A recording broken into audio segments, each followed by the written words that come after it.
cada uno que va a votar, cada uno que está siguiendo la situación política, por lo menos tiene un panorama actualizado. ¿Estás? Sí. A ver, todo mi esfuerzo está puesto en transmitir a la gente cuál es la verdadera problemática de la deuda pública argentina. Es decir, frente a qué problema nos encontramos cuando hablamos de deuda. La gente tiene una percepción muy confusa del tema y no tiene culpa la gente porque no se lo explican, al revés, existe una verdadera maniobra de desinformación por la tríada maldita entre gobiernos de turno, clase política y medios, cuyos esfuerzos están en desinformar a la gente sobre lo que realmente ocurre en materia de endeudamiento, ¿no? Yo digo siempre que en la Argentina rige una desgraciada premisa: todo lo verdaderamente importante es secreto. Y siendo la deuda lo más importante en materia de economía y finanzas, es lo más secreto. La aclaración, que la he dicho muchas veces, es muy simple. La deuda es un condicionante total y absoluto de todo lo que pasa en la Argentina en materia financiera, económica y política. 2. La deuda no es un hecho aislado, no es un episodio, no es un tema puntual, concreto, solamente la deuda es un sistema. Es decir, es un conjunto de piezas, un conjunto de procedimientos que sigue una determinada lógica. 3. Siendo la deuda un sistema, ¿cuál es la lógica que lo rige? Es decir, frente a qué problema estamos cuando hablamos de deuda. Y ahí es donde surge un problema eterno, que es el problema de la usura. La usura en el mundo moderno, la usura entendida como un sistema en el cual el deudor nunca deja de ser deudor. Esta es la clave de la usura, porque normalmente el prestamista usurero se dice es alguien que actúa mal, pero tiene razón, pide que le devuelvan su dinero.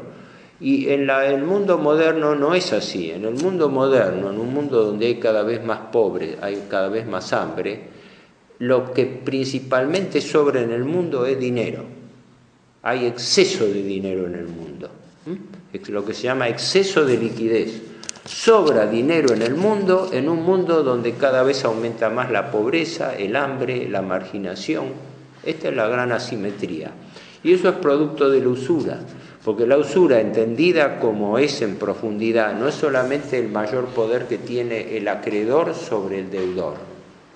San Alfonso María de Ligorio en el siglo XVIII explicaba que en realidad el usurero, el prestamista usurero, lo que hace es avanzar sobre el patrimonio del deudor, porque en definitiva la persona que no puede pagar sus deudas termina hipotecando sus bienes, entregando sus recursos, y eso es lo que directa o indirectamente persigue el prestamista usurero: apropiarse, desposeer al deudor y consecuentemente afianzar su poder como prestamista.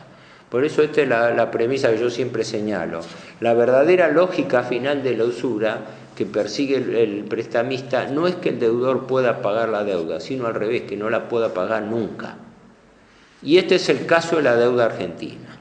Por eso hice esta brevísima, apretada introducción para que lo que voy a hablar ahora se entienda, se pueda encuadrar mejor.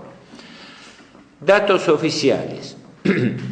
Al 30 de junio de este año, la Argentina debe 350.000 millones de dólares según cifras oficiales del Ministerio de Hacienda.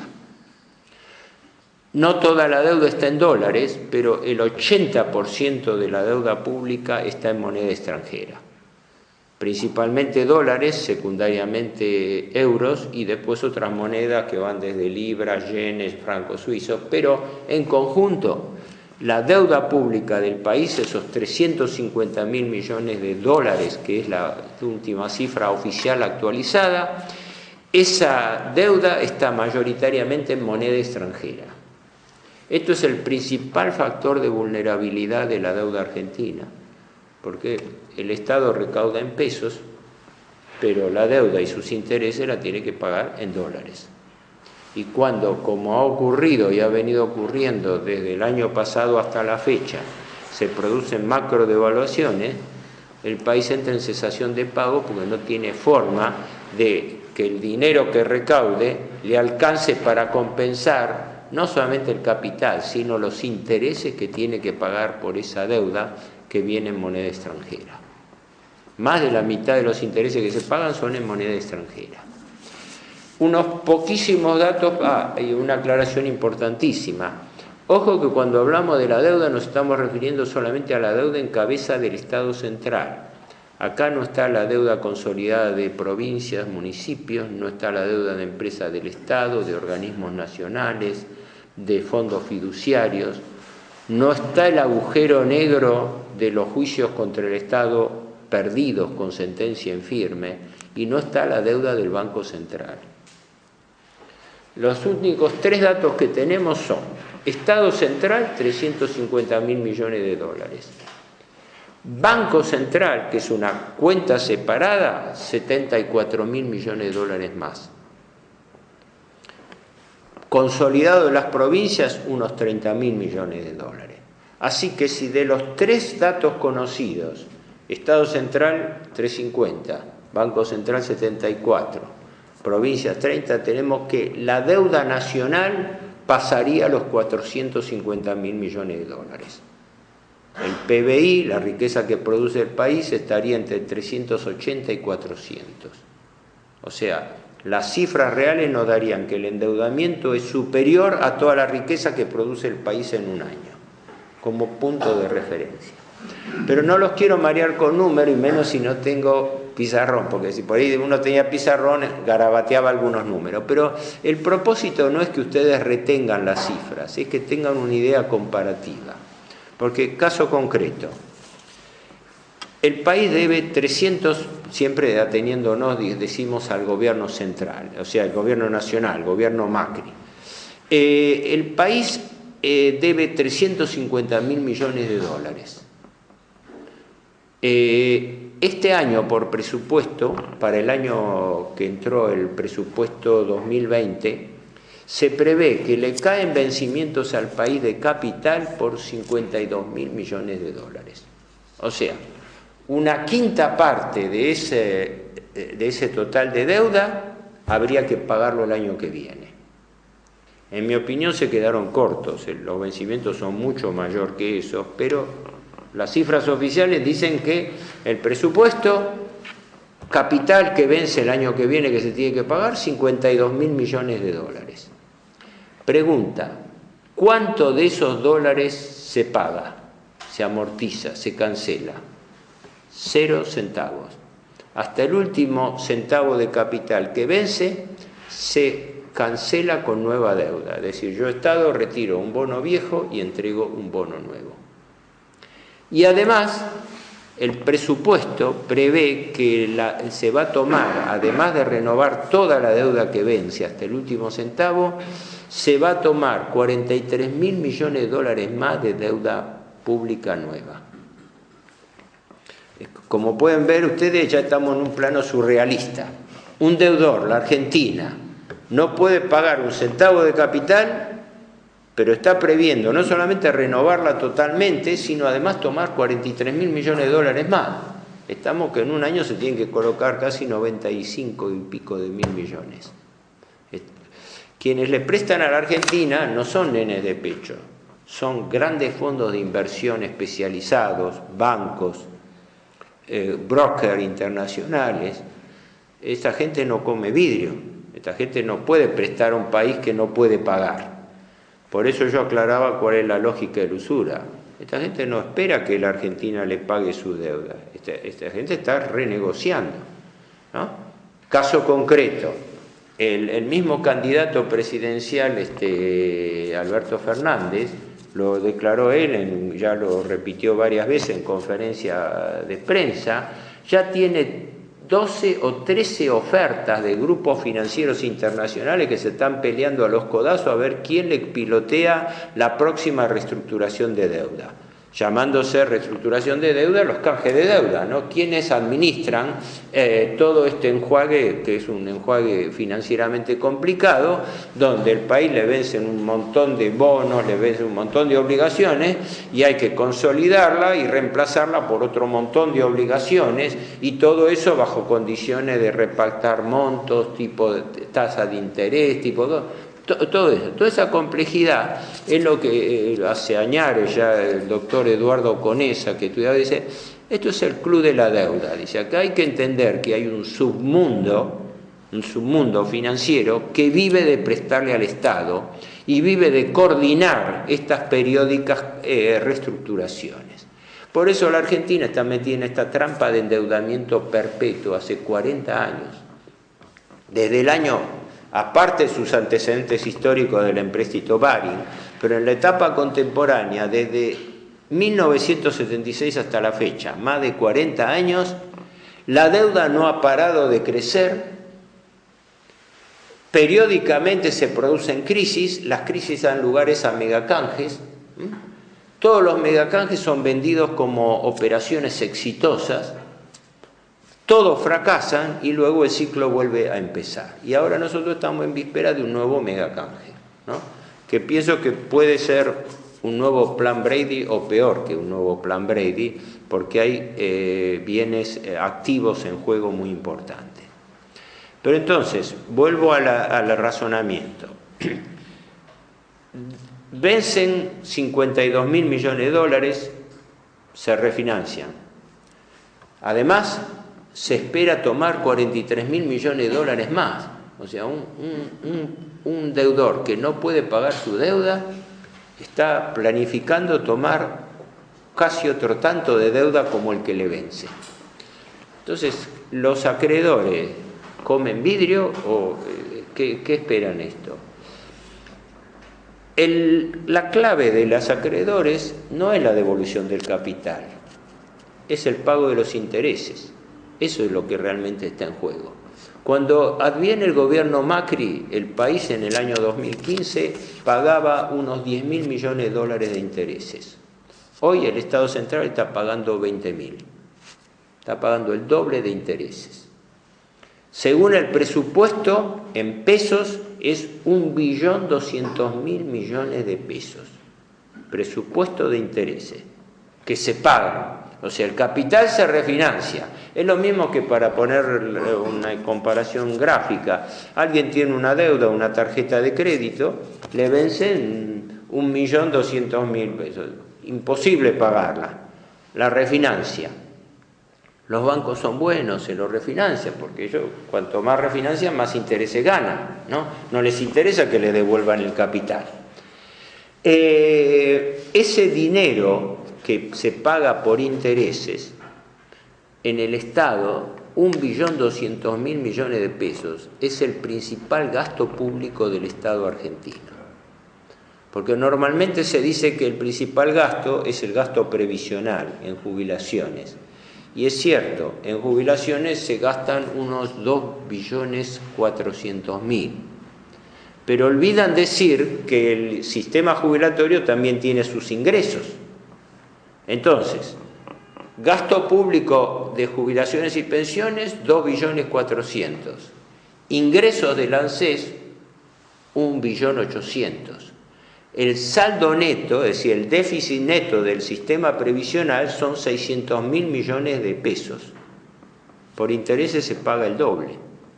Y todos los economistas del establishment se rasgan la vestidura por el gasto público de jubilaciones, se rasgan las vestiduras con respecto a los gastos de remuneraciones del Estado, de déficit fiscal, pero nadie dice media palabra de que el principal rubro del gasto público es los intereses. Esto parece de rigor. Para que ustedes tengan idea, el presupuesto de seguridad en números redondos, todo lo que se gasta por seguridad de la Policía Federal, Gendarmería, Prefectura y Policía Aeroportuaria, ¿no? Todo eso es unos 200.000 millones de pesos en el año. Por intereses son 1.200.000, son 6 veces más. En intereses se paga 6 veces más que en seguridad. Y el presupuesto de defensa es menor. Uno es 235, yo para no marearlos con cifras, y el otro es 205. O sea, pagamos en intereses 6 veces más que en defensa nacional, 6 veces más que en seguridad. El presupuesto de educación es 300.000 millones de pesos. Por intereses se pagan 4 veces más que el presupuesto educativo. En obras públicas son menos de 300.000 millones de pesos, todo lo que es obras públicas. En intereses son 4 veces más.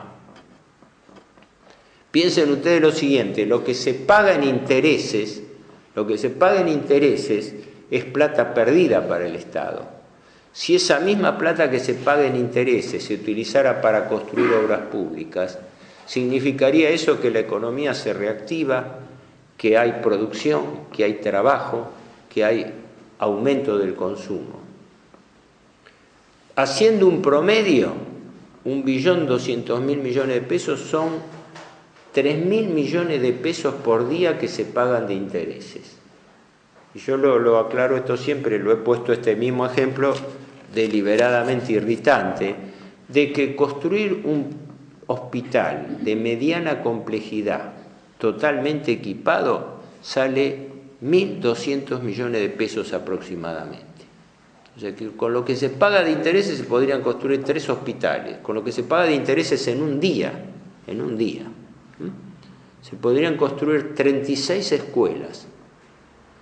36 escuelas computadas de 250 metros cuadrados cada una, para que no se crea que son cosas tiradas al voleo. Este es el costo financiero de la usura. Y de esto la clase política no dice nada. El gobierno endeuda, el gobierno Macri vino a gobernar con deuda. Esa es su política oficial. Recibió una deuda del gobierno anterior Kirchner, ¿no?, que pese al discurso del desendeudamiento, el gobierno de Cristina Fernández de Kirchner dejó una deuda de 254.000 millones de dólares. O sea que la deuda durante la administración Kirchner aumentó 100.000 millones de dólares. La recibió en 151, la dejó en 254.000 millones de dólares. Pero Macri vino a reventar la situación, porque la aumentó en otros 100.000 millones de dólares en solamente 3 años, con su política de gobernar con deuda. No, señores, no emitan dinero, porque emitir dinero es peligroso, porque puede ser inflacionario. Emitan deuda. Con la emisión de deuda disparó no solamente el stock de la deuda, sino disparó el costo de los intereses. Y en 2 años reventó la situación y llevó el país a la cesación de pagos. Por eso esto tiene una fecha, que es la fecha abril del año pasado, ¿no? Creo que yo he citado esto mismo porque salió en los diarios, pero vale la pena recordarlo. Creo que los primeros días de abril hubo una reunión de gabinete donde entonces era ministro de Finanzas Luis Caputo. Y Luis Caputo informó al presidente Macri y a su colega Duhovne, ministro de Hacienda, que tenían un problema. Él había recibido llamadas de Wall Street donde los acreedores principales de la deuda le anticipaban al gobierno Macri de que no iban a seguir renovando su deuda. Es la típica maniobra extorsiva del prestamista usurero. Presto, cuando ya veo que la cosa está llegando a un límite muy grande, corto la renovación de préstamos y consecuentemente pido más intereses, porque la deuda que se refinancia es deuda cada vez más cara. Entonces el presidente Macri salió de emergencia en un discurso de 3 minutos a decir que el país tenía que necesitar ayuda del Fondo Monetario Internacional y pidió 50.000 millones de dólares para poder completar su mandato. Esta es la realidad. Yo acá no hago juicio de valor, digamos, yo no hago política, no me interesa la parte política e ideológica. Yo lo que digo es, el presidente Macri en 2 años y medio de gestión llegó al país al default. Default es incumplimiento, es cesación de pago, ¿no? El gobierno estuvo tomando deuda por un valor de entre 40 y 50 mil millones de dólares por cada uno de estos años. Lo que pasa es que como a la vez se produjeron fuertes devaluaciones del peso, la parte de deuda que está en pesos, por consecuencia de la devaluación, fue perdiendo valor, se fue licuando. Licuar, para uniformizar criterios, es cuando uno expresa en moneda dura, dólares, pero si devalúa el peso, tiene la misma cantidad de dólares y tiene más pesos. Consecuentemente, lo que se está produciendo es que el peso pierde valor. Y de esa manera yo hice un cálculo. Por devaluación, la Argentina en el periodo Macri habría perdido el equivalente de 70 mil millones de dólares en pesos. Caramba, uno escucha esto, dice, bueno, está bien, perfecto. Si el gobierno devalúa y con eso le pasa el muerto y el que tiene deuda en pesos se joroba, que no se joroba tanto porque gran parte de la deuda en pesos está indexada en realidad, no es una pérdida neta, no es una pérdida de 70 mil millones, pero es una pérdida, es decir, no es lo mismo tener una deuda en dólares y cobrar en dólares que tenerla en pesos. Pero ¿quién ganó y quién se perjudicó con la deuda en pesos? En principio se benefició el gobierno, porque el gobierno devalúa, recauda en pesos, y entonces en lugar de pagar en dólares, paga en pesos y le incide menos. Pero se joroba el acreedor que está en pesos. ¿Y quién es el principal acreedor en pesos del Estado? La ANSES, que maneja la plata de los jubilados. Quiere decir que la gran parte de ese peso, de esa devaluación que afectó el valor de la deuda, en realidad le están pagando los jubilados, porque sacaron plata de los jubilados y cada vez en dólares vale menos. La está pagando el Banco Nación, que la situación del Banco Nación es sumamente grave, es uno de los bancos peor endeudados de la Argentina, porque está empapelado de títulos públicos, como el Banco Central. Es decir, el Estado empezó a echar mano al ANSES, empezó a echar mano al Banco Central, a los bancos oficiales en general.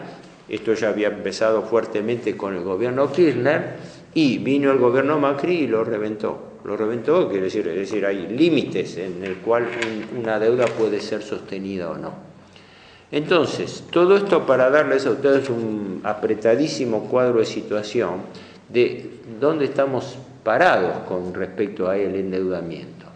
Tenemos un quantum de deuda impagable, vencimientos de capital que se renuevan totalmente y además perspectiva de tomar más deuda, tomar tanta deuda como la que está venciendo. Y pagar una cuenta creciente de intereses donde los intereses crecen más que proporcionalmente a lo que aumenta la deuda, porque es deuda cada vez más cara, del Tesoro y del Banco Central, ¿no? El Tesoro está pagando tasas de entre el 50 y el 60% de interés anual. Las tasas no las paga ningún país del mundo. Entonces, con la libre movilidad de capitales que estableció el gobierno Macri, cualquier especulador extranjero puede venir con dólares, cambiarlo en pesos, lo que se llama carry trade o bicicleta financiera. Es decir, yo soy un inversor, un financista extranjero, tengo 100 millones de dólares. Vengo y lo transformo, un dólar a 60, lo transformo en 6.000 millones de pesos, ¿no? Sí. 100 millones de dólares son, no, 60.000 millones de pesos. No, 6.000 millones de pesos, perdón, 6.000 millones de pesos. Pero los pongo a un interés que el Banco Central paga el 80 y pico % anual de intereses. El Banco Central paga más intereses que el Tesoro. El Tesoro paga por día 3.000 millones de pesos. Paralelamente, por la ventanilla del Banco Central se pagan 5.000 millones de pesos. 3 y 5 son 8.000 millones de pesos de sangría financiera que carga el Estado. Por eso hay plan de ajuste, por eso se le baja el salario a la gente para hacer economía, para poder pagar cada vez más intereses, por eso se bajan los subsidios aumentando las tarifas de servicios públicos, que ahora hipócritamente la pararon en los últimos meses de gestión, ¿no? Pero que, es decir, estoy aumentando continuamente las tarifas y cuando se aproximan las elecciones las detengo para pasarle el fardo al nuevo gobierno para ver qué hace el nuevo gobierno con las tarifas. Entonces, este costo creciente de los intereses constituye una sangría financiera total para la Argentina. No hay forma, no hay política económica, no hay finanzas públicas, ni hay política económica que aguante con tasas de interés del 80% anual. Son tasas criminales para la economía, ¿no? Hagamos solamente la comparación esta, que si la misma plata que se paga en intereses se dedicara a obras públicas, a viviendas, a construcción de fábricas, todo, el mismo dinero que hoy en día está provocando una contracción de la economía, una recesión, un empobrecimiento del país, el mismo dinero serviría para reactivar la economía, porque sería una inyección de dinero con el cual se invertiría en rutas, se invertiría en viviendas, es lo mismo que decir 1.000 millones de pesos que sirven para construir un hospital, 1.200 millones, y que darían trabajo a la gente, activarían la economía, mejorarían el consumo, todo eso. Este es el efecto perverso que tienen los planes de ajuste derivados de la cesación de pago de la deuda.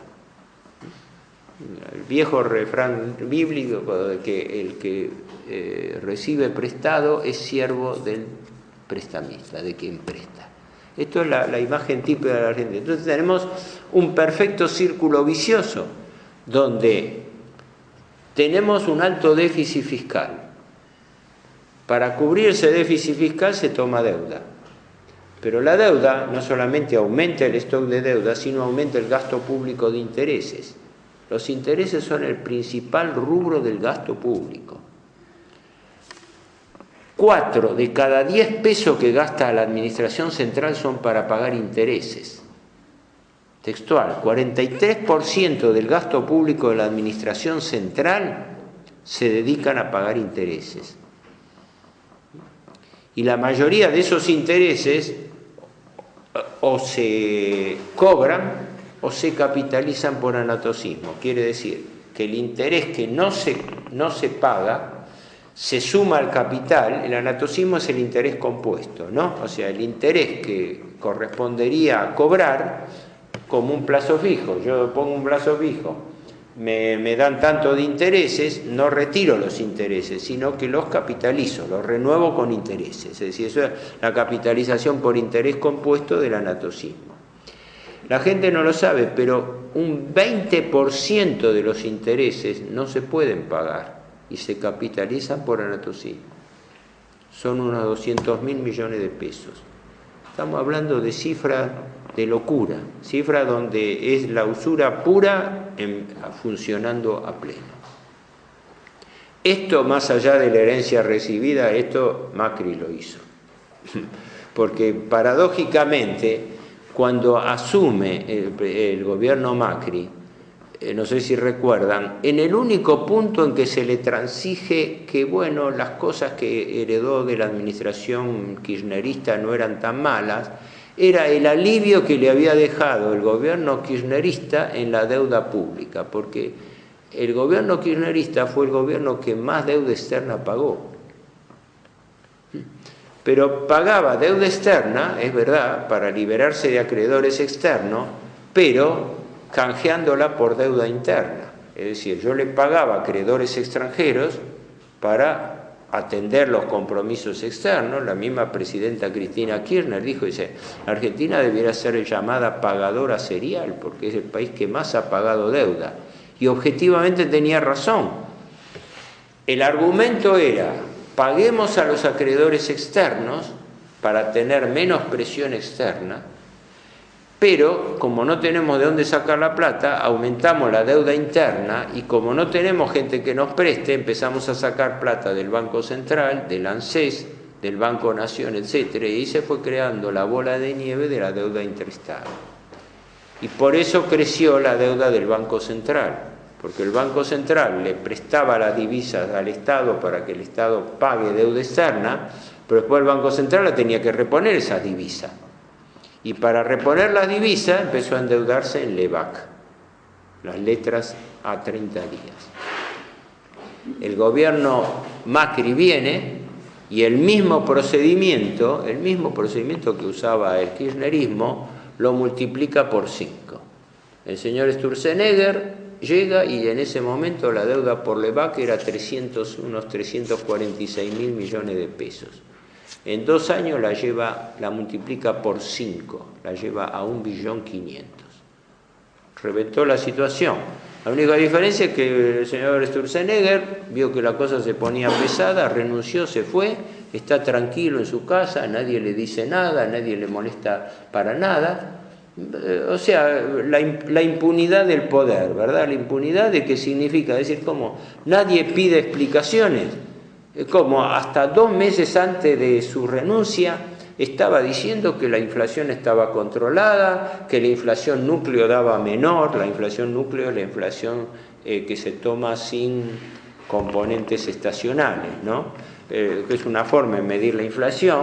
Como la inflación general le daba muy alta, él se atajaba diciendo que la inflación núcleo era menor. Por la duda lo aclaro. La inflación general y minorista es la inflación que toma en cuenta toda la canasta básica total.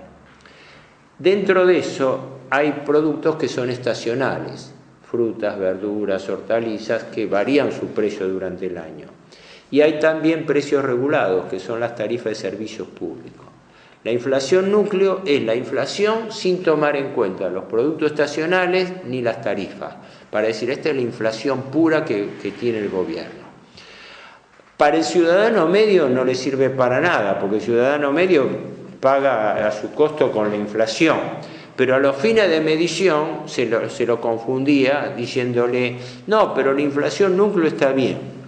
Vayan ahora a ver, ahora la inflación núcleo es más alta que la inflación general, porque subieron hasta los productos de hortalizas, de frutas y todo, y además las tarifas de servicio,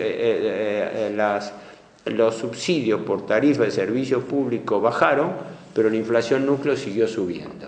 Es decir, lo que suben son todos los precios generales. Pero no los quiero marear mucho, incluso les pido por favor que si hay cosas que yo estoy hablando y no se entienden, si son temas específicos de lo que yo estoy diciendo y por ahí alguien no entiende, me interrumpe, me pregunta, porque para así, digamos, no quedan huecos. Redondeo este cuadro de situación diciendo esto.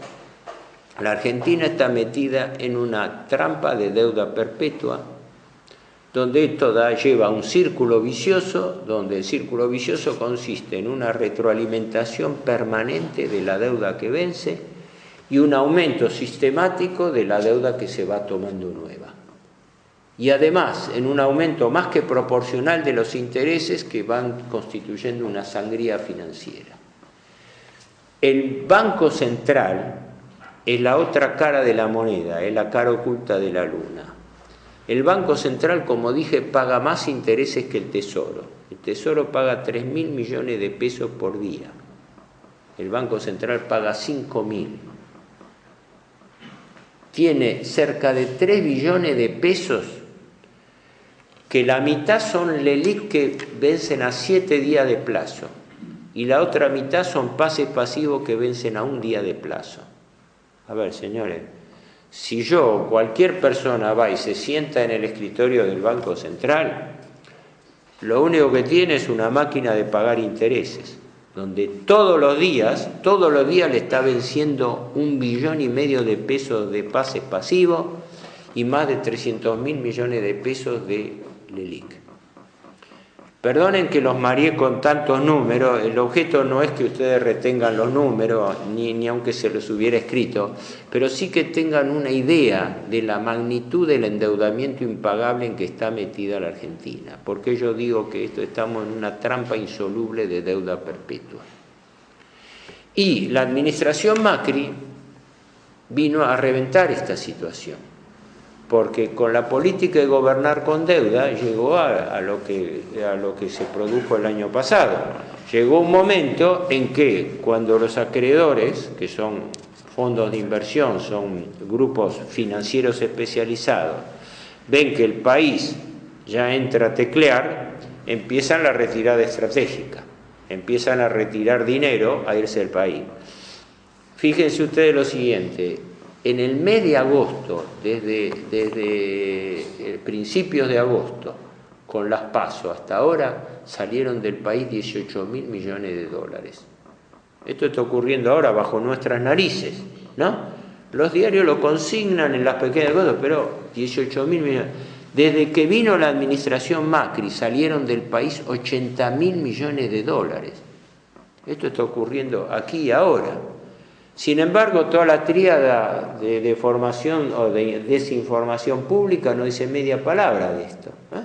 El gobierno se calla, la clase política no lo pone en discusión y los medios distraen a la gente con cualquier tema.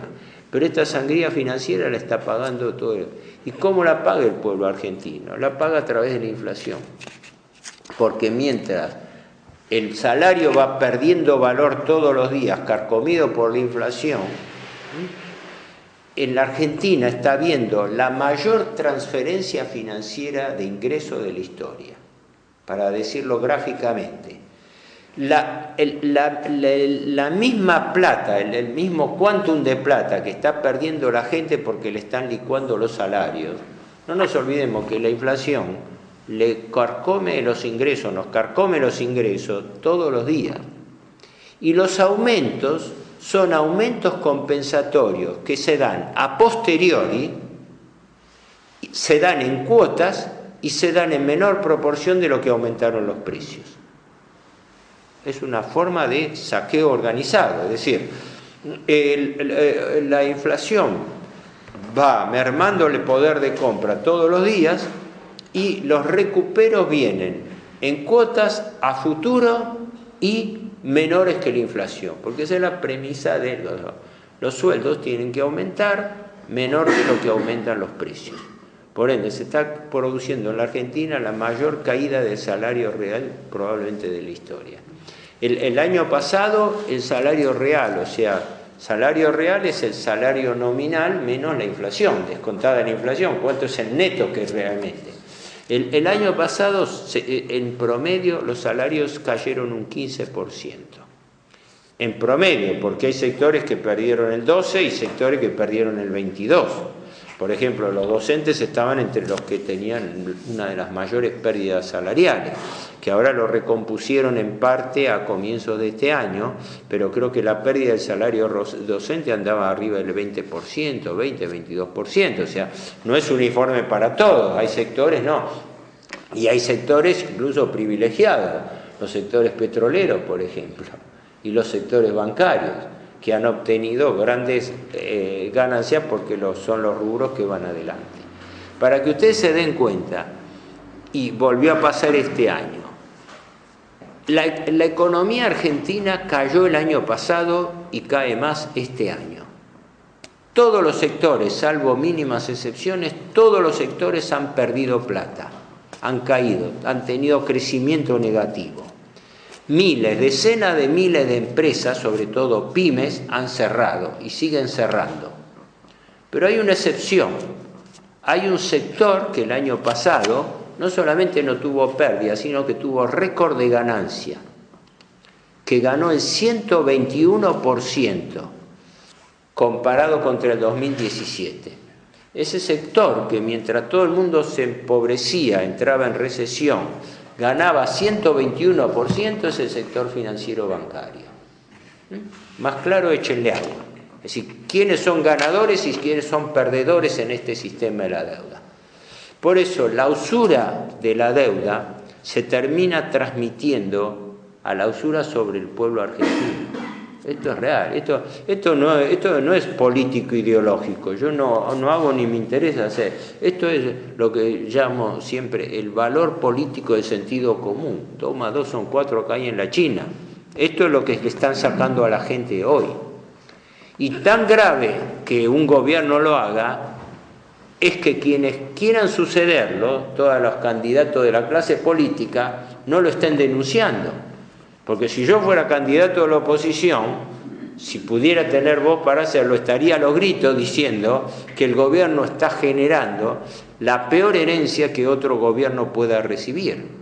A ver, en el 28 de agosto, el gobierno Macri, por un decreto de necesidad y urgencia, hizo el famoso reperfilamiento de deuda. ¿Qué significa reperfilamiento de deuda? Significa extender los plazos. Dicho en buen romance, patear los vencimientos para adelante. Ahora, ¿qué pasa? El gobierno pateó de esa manera vencimientos que tenía que pagar en la segunda mitad del año, los difirió a 3 meses, 90 días, y a 180, a 6 meses. Quiere decir que esos vencimientos que tendría que pagar el gobierno Macri ahora, se los está pateando al nuevo gobierno de tal manera que le van a caer en diciembre y en febrero próximo. Las estimaciones de lo que le patea al próximo gobierno van entre un mínimo de 9.000 y un máximo de 14.000 millones de dólares. O sea, deuda que tendría que haber pagado este gobierno que llevó al país al default, que tuvo que requerir la ayuda del Fondo Monetario Internacional para poder completar su mandato, de la manera más lastimosa que un gobierno pueda llegar a completar su mandato, y que, aún con la ayuda extraordinaria del Fondo Monetario, no llega a pagar toda la deuda, que son fundamentalmente intereses, porque el capital no se paga, sino que se le está pateando alegremente al nuevo gobierno, que presumiblemente será el de Alberto Fernández. Este es el nivel de la grosería de las decisiones que se están tomando. No sé si se entiende o se percibe la gravedad y la perversidad de esto. Es decir, yo, presidente Macri, llevé al país al default. En ese momento, el gobierno tendría que haber estado en emergencia y una de dos. O se iba en helicóptero o con cualquier medio de locomoción más rápido, como hizo el presidente de la Rúa, ya fracasó, se fue, o tenía que encarar una urgente reestructuración de deuda, sentándose con los acreedores y planteándole el default, blanquear el default. No, el gobierno Macri hizo todo lo contrario, no lo blanqueó el default, fue y le pidió al Fondo Monetario que lo aguante, que le aguante su mandato para poder llegar a diciembre. Tomó la cifra más alta que el Fondo Monetario le haya dado a un país, 57.000 millones de dólares, y la cifra más grande que le han prestado al país. No existe la más miserable demostración de capacidad de repago de cómo le vamos a devolver la plata al Fondo Monetario. Por eso la primera tarea, reconocida por el gobierno Macri y reconocida por el candidato Alberto Fernández, es que lo primero que tiene que hacer el próximo gobierno apenas se siente en la Casa Rosada es abrir negociaciones para ver si el Fondo Monetario le difiere los pagos que tiene que devolverle la Argentina. Resulta que de los 57.000 millones de dólares que le presta el Fondo Monetario al gobierno Macri para aguantarle el bienio de su mandato, 2018-2019, es decir, para que Macri pueda llegar a fin de su mandato, el 90%, prácticamente 85%, se lo ha desembolsado al presidente Macri y la cuenta la tiene que pagar el próximo gobierno. Y el candidato del próximo gobierno no está a los gritos porque le están pasando esa deuda. O sea, es doblemente alarmante. Un gobierno que tiene la cara lo suficientemente dura como para decir, yo tomé 57.000 millones de dólares, el acuerdo stand-by es por 3 años, a partir del año 2021, el que viene tiene que empezar a pagar. En el 2021 vence una cifra relativamente chica, 2.300 millones de dólares. En los años 2022 y 2023 caen más de 23.000 millones de dólares cada año solamente para devolverle al Fondo Monetario. Y como el Fondo Monetario no es el único prestamista, al Fondo Monetario hay que sumarle al resto de los acreedores que están pensando. Así que inexorablemente la Argentina va hacia un nuevo canje de deuda, hacia una nueva reestructuración. Dos palabras para ir esto y después dejo abierto a las preguntas. ¿Qué significa reestructuración? Reestructuración es canje de deuda actual por deuda nueva. Eso quiere decir que se renegocia una deuda que alguien no puede pagar. En este caso el Estado argentino. El Estado argentino no puede pagar, hablamos de capital, y consecuentemente tiene que sentarse con los acreedores como en cualquier sistema concursal privado, con la única diferencia que el Estado no es una empresa que quiebra y baja la ventanilla y se dedica a otra cosa. El Estado tiene que reestructurar deuda, canjearlo, y eso hay que negociarlo, ¿no? Y normalmente se negocia el monto de la deuda, se negocia el plazo y se negocia la tasa de interés. Son las tres variables básicas. O sea, usted me prorroga la deuda, bueno, ¿cuánto me cobra de tasa de interés? ¿Me hace quita o no de capital? ¿No? ¿Cuáles son las condiciones de plazo? ¿A cuánto tiempo lo estira? Todo eso es lo que se está hablando entre bambalinas y todo eso es lo que tanto el gobierno actual está dejando preparado como el nuevo gobierno está pensando ya y tomando contacto con los acreedores para hacerlo.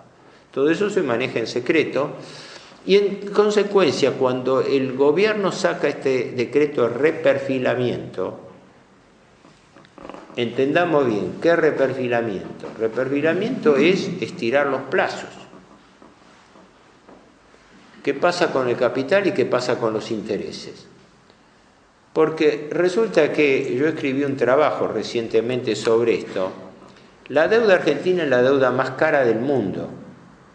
Si yo, Argentina, deudor, digo, como le estoy diciendo unilateralmente, yo no puedo pagar, pero voy a prorrogar los plazos a 3 y 6 meses y voy a mantener la deuda existente sin cambiarle las condiciones, yo no le pido ni que me hagan quita de capital, ni que me descuenten nada, ni le pido que me bajen la tasa de interés. Lo único que digo es que me estiren, me prorroguen la misma obligación más tiempo. Bueno, yo acreedor abro una botella de champán, ¿verdad? Porque tengo la deuda más cara del mundo a mi favor y el deudor que no me puede pagar me está diciendo que le permita estirar los plazos, que él no me hace ninguna quita ni me baja la tasa de interés. Y esto lo dice el gobierno y lo dice el candidato opositor, donde el candidato Alberto Fernández está diciendo que ellos van a hacer reperfilamiento de deuda, es decir, que ellos van a hacer solamente es pedir que se estiren los plazos, que es exactamente lo que piden los acreedores. No, señor, usted no me hace a mí quita de capital, no me baja la tasa de interés y yo alegremente se la prorrogo, lógico. Si es la deuda más cara del mundo, ¿cuál mejor negocio de que un deudor? Y además, para asegurarme de que usted no entre en default y me deje de pagar, yo le pido a usted que usted reestructure y prolongue el acuerdo con el Fondo Monetario.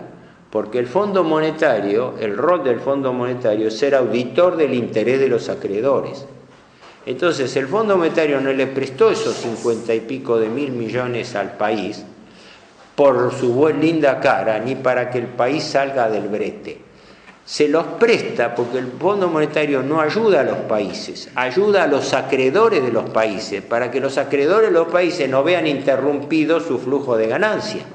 Porque una cosa es que el país, en abril del año pasado, se hubiese presentado ante los acreedores y le decían, señores, yo no puedo pagar. Tengo que hacer borrón y cuenta nueva, nos sentamos, tenemos que volver a una nueva reestructuración. No, en lugar de eso, enmascaró el default salvándose con el Fondo Monetario. Pero esa deuda del Fondo Monetario imponía que el Fondo Monetario queda como auditor permanente del interés de los acreedores. Y ahora se dio una mala noticia para el gobierno. No solamente fracasó en su gestión económico-financiera. Pidió ayuda al Fondo Monetario y ahora en agosto fracasó también el plan del Fondo Monetario. Así que ahora, como que dice, estamos en el peor de los mundos. Fue llevado el país a la cesación de pagos. Se apeló a una receta de emergencia de que el Fondo Monetario le dé una ayuda extraordinaria y fracasó la ayuda extraordinaria, porque el fondo ahora le interrumpe los desembolsos, que es una maniobra hipócrita, porque esto cualquiera que tuviera dos dedos de frente lo sabía. Nada más que ahora por guardar las formas, el Fondo Monetario está en un problema interno, en la interna del Fondo Monetario está muy pesada, porque la Argentina recibió asistencia del Fondo Monetario para que no le interrumpa el pago a los acreedores, ¿no? Pero eso lo hizo por influencia del gobierno Trump, que es el principal accionista. El gobierno norteamericano tiene el 17% de los votos del Fondo Monetario. Entonces, como el presidente Macri fue a rogarle ayuda al gobierno Trump, el gobierno Trump lo ayuda, pero no con fondos propios, lo ayuda con fondos del Fondo Monetario Internacional. Y en el Fondo Monetario Internacional, en las reuniones del comité directivo, le están diciendo de todo a la Argentina. Lo que pasa es que priman los países aliados de Estados Unidos, que le terminan votando a favor. Pero en este momento, para que ustedes se den cuenta, de toda la plata que tiene el Fondo Monetario, más del 60% están prestados a un solo país, a la Argentina. Y los representantes de países europeos están diciéndole todo al país. El principal crítico al país es el representante de Holanda.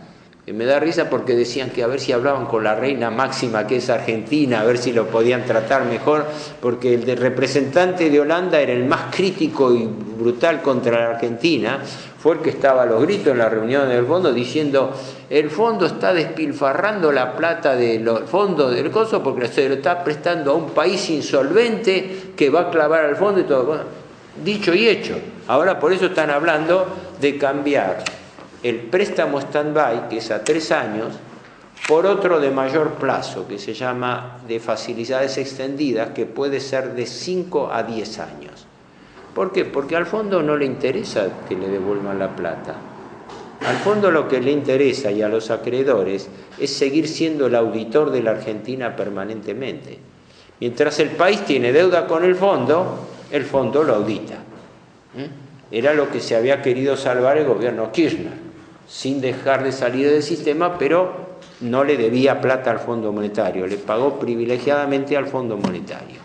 Ahora resulta entonces que el Fondo Monetario, el último desembolso, que son 5.400 millones de dólares, no se lo desembolsó, lo frenó por una cuestión ya de ética. No podía estar dándole más plata a un país que está entrando en cesación de pago.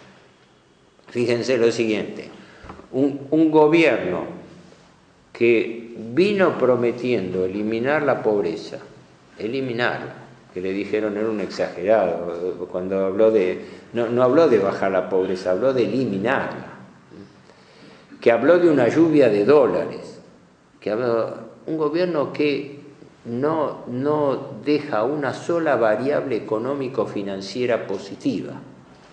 Aumento de la inflación, aumento del tipo de cambio, aumento de la pobreza, del desempleo, del déficit fiscal, caída del consumo, recesión económica, quiebra de empresa, punto.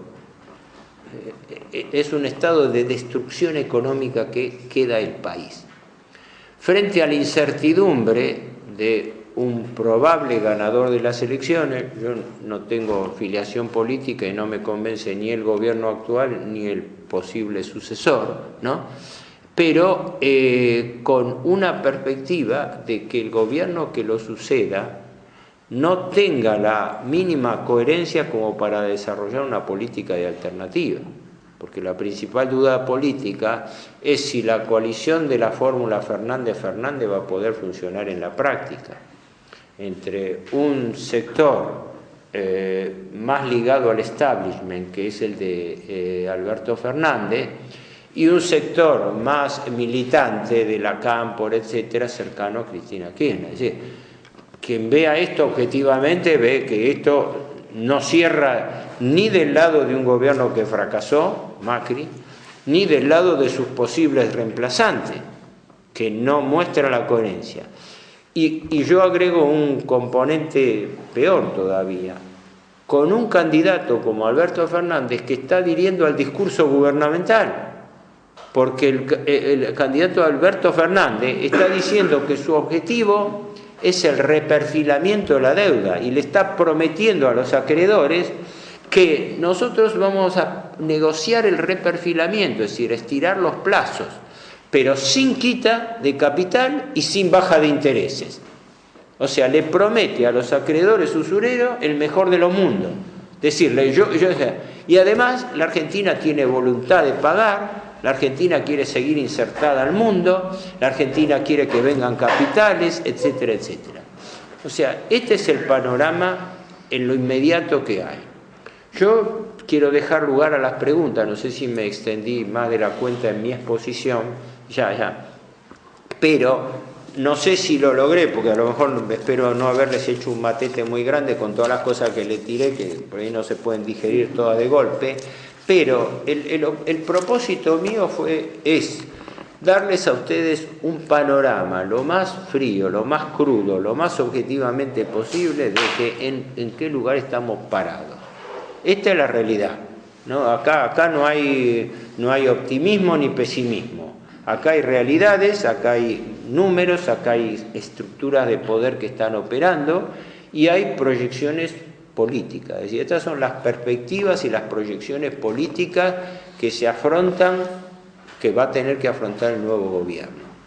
Y hasta ahora con una incógnita tremenda, porque ningún partido político ha dado siquiera una pauta de qué es lo que piensa hacer, ¿no? Ni el gobierno actual, que se jacta de dejar una situación encarrilada, no sé, un discurso surrealista, ni el discurso opositor, que habla, por ejemplo, Cristina Kirchner y Alberto Fernández han hablado, vamos a pagar, sí, porque la Argentina no va a entrar en default, la Argentina va a pagar, pero no a costa del pueblo argentino. Bueno, díganme cómo va a ser para que no pague a costa del pueblo argentino, porque hasta ahora estamos pagando. Además, si yo me encuentro esta herencia, lo primero que tendría que estar haciendo es estar a los gritos denunciando la herencia recibida, denunciando que se deja a un Banco Central quebrado. El Banco Central debe el equivalente de 74.000 millones de dólares y tiene reserva por 48. Está en rojo por 25.000 millones de dólares. Y nadie dice media palabra de qué va a pasar con el Banco Central. Las empresas del Estado están endeudadas. YPF está colocando deuda, obligaciones negociables que no puede y las tiene que refinanciar porque no las puede pagar. Aerolínea Argentina está siendo subsidiada por el Estado y tomando más deuda, obligaciones negociables. Y el Banco Nación, que es el primer banco oficial de la Argentina, está tecleando porque está empapelado con títulos públicos. Porque el gobierno está sacando, porque como el Banco Central no puede salir a vender dólares, el que sale a vender dólares es el Banco Central, el Banco Nación y los bancos oficiales. Entonces, en lugar de dar créditos para la actividad productiva, lo están usando para vender dólares. La última, para dar lugar a las preguntas. Desde junio del año pasado, que la Argentina recibe el primer préstamo, el primer desembolso del Fondo Monetario, hasta ahora, de los 57.000 millones de dólares que le presta el Fondo Monetario, la Argentina recibió 45.000, más del 80%. ¿No? Esto que yo decía, Macri embolsó 45.000 millones y las cuentas las tiene que pagar la nueva administración. Surrealista, pero real, ¿no?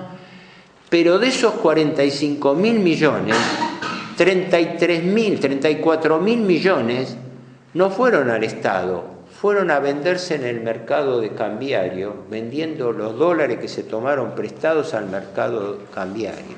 Se entraron por una ventanilla del Banco Central y se fueron por la otra. Como en los mejores tiempos o en los peores tiempos del año 2001, que el Fondo Monetario desembolsaba dinero, nosotros nos quedábamos con la deuda y los dólares se vendían por la otra ventanilla y salen del país. Por eso, en agosto se fueron 18.000 millones de dólares y en todo el gobierno Macri se fueron 80.000. Uno tiene que hacer una reflexión desgraciada de esto. La Argentina es un país demasiado rico como para poder sostener semejante nivel de saqueo. Porque el problema de la Argentina no es económico, es financiero. Esto hay que grabárselo. La gente confunde economía y finanzas y son dos órdenes diferentes. Cuando yo estoy hablando de economía, estoy hablando de inversión, de producción, de ocupación de mano de obra, de empleo. Estoy hablando de magnitudes físicas, concretas. En cambio, cuando estoy hablando de finanzas, estoy hablando de tasa de interés, tipo de cambio, transferencias, operaciones de intercambio. Fíjense que ahora el gobierno, con todos estos enjuagues, puso restricciones cambiarias, ¿verdad? Para que supuestamente no se pueda. Un nuevo cepo. Se lo dijeron directamente. ¿No? Pero ¿qué ocurre? Instaurado el cepo, abrieron en la práctica todo un mercado negro paralelo de dólares que giran paraoficialmente. Y ahora tenemos el dólar blue o negro o paralelo informal, tenemos el dólar bolsa o MEP, tenemos el dólar CCL, que es contado con liquidación, que son dólares productos de arbitraje financiero, donde en lugar de comprar dólares, compran títulos en dólares. Los venden acá, los giran a Wall Street y en Wall Street los recompran en dólares. Todo tipo de ingeniería financiera puesta en servicio. Y esto es el producto de haber puesto restricciones de cepo sin hacer control de cambios. Sin hacer control de cambio y manteniendo la perfecta movilidad de capitales, de que cualquier capital puede entrar en el país e irse al día siguiente. Esto no existe en ningún país del mundo. En los únicos países que existe esta movilidad de capitales, que puede haber perfecta entrada y salida, son en los paraísos fiscales, que están para eso. Todos los países tienen una restricción. El capital que entra hoy no se puede ir mañana. Tiene que dejar un depósito en garantía, que normalmente es un 25, un 30%, y no lo puede retirar antes del año. O sea que si se va antes del año, le queda el dinero inmovilizado. Lo primero que hizo el presidente Macri cuando vino fue levantar esa restricción y hay perfecta movilidad de capitales. Y como los asesores del Fondo Monetario, el asesor técnico, Cardarelli, que está al frente de la misión, se lo señaló y se lo están señalando. Mire, señor, usted no puede hacer devaluación mientras tiene perfecta movilidad de capital, porque entonces usted está devaluando, los fondos se le convierten de pesos a dólares y se le van del país, como se le están yendo. Es decir, lo que pasa es que hay gente en la Argentina y funcionarios que se equivocan a propósito. Y entonces estas cosas no ocurren. Yo digo, hay tres explicaciones, con esto termino. Primero, que el estamento de funcionarios, que son tipos que vienen de las principales universidades y los principales centros financieros del mundo, ¿no? Porque vienen de la banca Morgan, como Pratt Guy y el mismo Luis Caputo, vienen del fondo Templeton, como el Cañonero, que está vicepresidente del Banco Central, vienen del Deutsche Bank, como el propio Luis Caputo. O sea, estamos hablando de, no son nenes de pecho, vienen del establishment de poder financiero, ¿no? Con todos estos tipos que coleccionan títulos en las principales universidades del mundo, el manejo de la finanza argentina es este. Si esto mismo ocurriera en una empresa privada, ese tipo no dura 24 horas, pero resulta que en el Estado argentino sí puede durar. Entonces acá hay una de tres. O son ineptos, groseros, que toman cualquier medida irresponsablemente, o son cómplices de un saqueo financiero del país, o la tercera, son una mezcla de las dos cosas. son cómplices de un sistema financiero de saqueo del país, pero son lo suficientemente torpes y groseros como para estar robando a la luz del día. Yo creo que el día de mañana, si esto va a la justicia, los cuadernos de Centeno van a quedar chicos en relación a las magnitudes de dinero que ha estado y está saliendo del país. Perdonen que me estiré mucho, estoy a disposición de las preguntas, espero no haberlo abrumado demasiado y que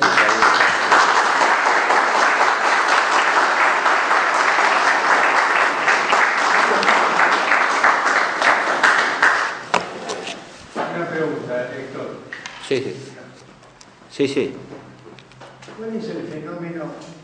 Por favor, fuerte porque es culpa mía, yo de un oído estoy casi bloqueado. ¿Cuál sería el fenómeno generador de tan altas tasas de interés, que son el cáncer, el otro cáncer que tiene la Argentina? Primero la deuda externa y ahora segundo las tasas de interés altísimas.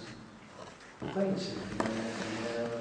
A ver, lo sintetizo. En materia financiera hay un arbitraje entre tipo de cambio y tasa de interés.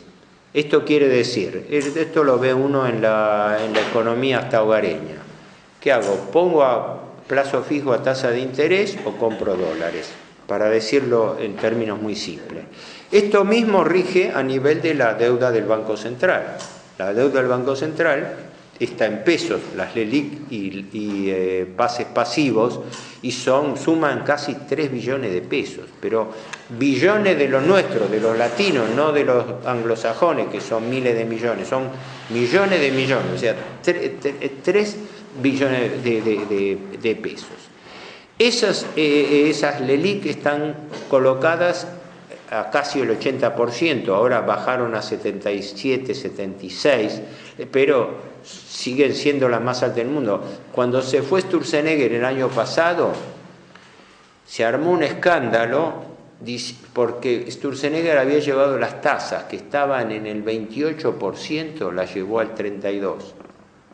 Y después la llevó al 38%, renunció y se fue.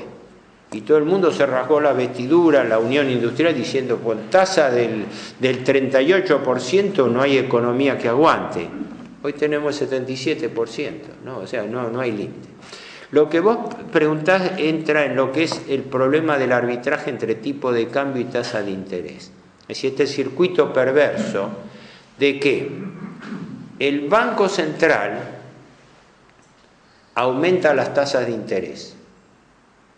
Cuando aumenta las tasas de interés, entran capitales especulativos, que se llaman capitales golondrinas, capitales financieros, que se convierten a pesos y se colocan a esa tasa de interés. Es decir, una tasa de interés alta atrae capitales, no solamente locales, sino extranjeros.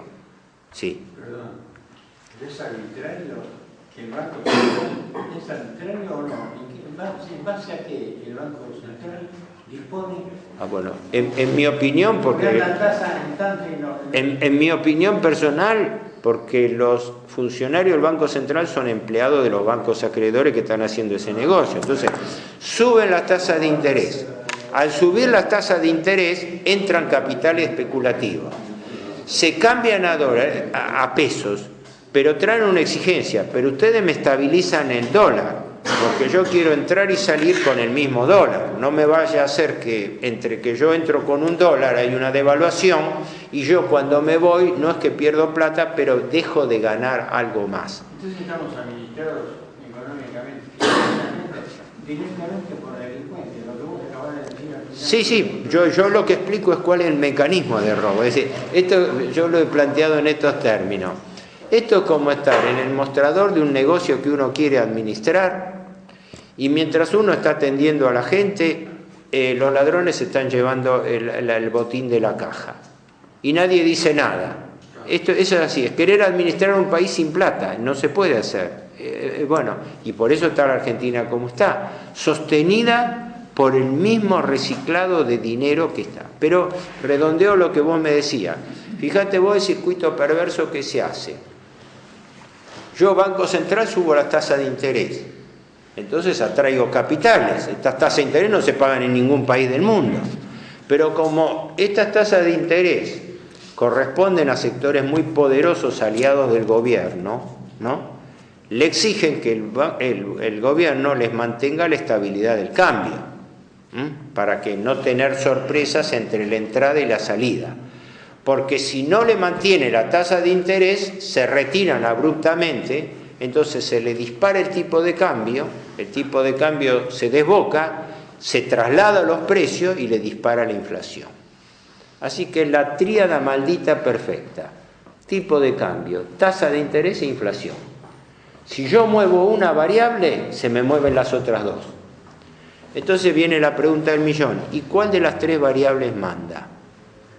En mi opinión manda el tipo de cambio, porque como el 80% de la deuda está en dólares y el Estado recauda en pesos, ¿qué necesita el gobierno? Que haya un tipo de cambio lo más bajo posible, para así lo que yo recaudo en pesos por impuestos me sirven para comprar más dólares y con esos dólares pagar más intereses de la deuda. En consecuencia, estoy metido en un loop negativo, porque cada vez voy a necesitar que entren más dólares, porque cuando entran dólares tengo reservas, pero son reservas volátiles, artificiales. El Banco Central no tiene reservas propias. El Banco Central tiene 48.000 millones de reservas y tiene 74.000 millones de deuda con las cuales compró esas reservas. O sea, el valor de las reservas más las que se usaron antes y no, le quedaron de deuda al Banco Central. Mirá, te doy un dato particularmente irritativo. De la deuda del Banco Central, 20.000 millones corresponden al swap de pase de monedas con China. No la quiero complicar, es un mecanismo de préstamo indirecto que dio China a la Argentina. 11.000 millones lo dio al gobierno Kirchner y el gobierno Macri lo reforzó en otros 9.000, ¿no? Y hasta ahora alguno venía deslizando de que, bueno, por lo menos había una reserva que, llegado el caso, con la aquiescencia de China, nos salvaba. Y los chinos recordaron que entre las cláusulas de ese acuerdo de renovación de swap está que si la Argentina deja de tener acuerdo de garantía con el Fondo Monetario Internacional, el acuerdo de swap cae. Es decir, los chinos retiran el swap, se llevan los 20.000 millones de garantía. Hasta ese nivel de precariedad financiera tiene la Argentina. Es decir, no tiene reservas propias, no tiene reservas netas. Y por la deuda que contrajo para tener esas reservas y para aguantarla, está pagando 5.000 millones de pesos de intereses por día. La mayoría de esos intereses no se pueden pagar, se capitalizan. Entonces la bola de nieve de las LELIQ va creciendo. El informe técnico del Staff Report del Fondo Monetario de Cardarelli parece que hizo una estimación de que a este ritmo el stock del LELIQ se va a duplicar para el año que viene. De 1.200.000.000 se va a ir al doble. Una locura impensable, porque está pagando la Argentina 80-77% de interés por eso. Es decir, es el círculo perfecto de la usura. Sí. Para salir de este drama, de esta crisis, si a usted lo nombraron ministro, ¿qué medidas tomaría de emergencia y globales, económicas y financieras? Siempre digo lo mismo. Hablar de alternativas. Yo lo que he dado es un panorama, un diagnóstico, un análisis de la situación. Para hablar de las alternativas y de lo que sería mi humilde opinión personal al respecto, necesitaría una charla quizás más larga que esta. Pero soy consciente que es la pregunta del millón y no quiero que usted vaya. Yo digo siempre que si existiera hipotéticamente un gobierno que en lugar de convivir patológicamente con el sistema de la deuda perpetua, porque una deuda que no se puede pagar es una deuda perpetua, quisiera confrontar, lo primero que tiene que hacer es replantear los términos de renegociación de la deuda. Y eso son 3 medidas básicas. La primera, el rey está desnudo, hay que blanquear el default. Cuando un deudor no puede pagar, no repudia deuda. Esa es una cosa que yo siempre censuro a quienes lo ven desde el punto de vista político ideológico. repudio a la deuda, no pago de la deuda. Y yo a toda esa gente, generalmente gente de izquierda, una cosa así, le digo que no, que es un planteo equivocado. No hay que hablar de repudio a priori de deuda. Lo que hay que hablar es blanquear la realidad. El país no puede pagar, señor, no puedo pagar, no puedo renovar deuda. Bueno, refinancia deuda. Ah, pero tengo que además tomar más deuda. Bueno, tome más deuda. Bueno, pero ocurre que tampoco puedo pagar la totalidad de los intereses. Bueno, basta, ese país está en la lona, ¿no?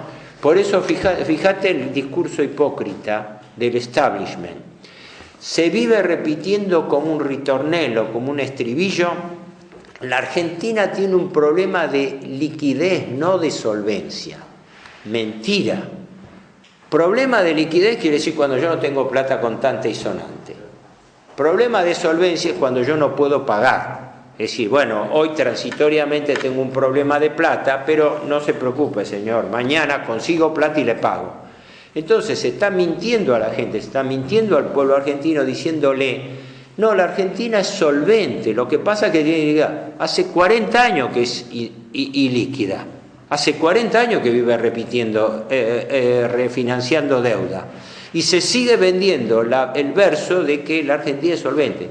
Y digo, lo peor no es que lo dice solamente el gobierno Macri, no es que lo dice con todas las letras el presidente del Banco Central Sandleris, el ministro hasta ahora Duhovne, ahora Lacunza.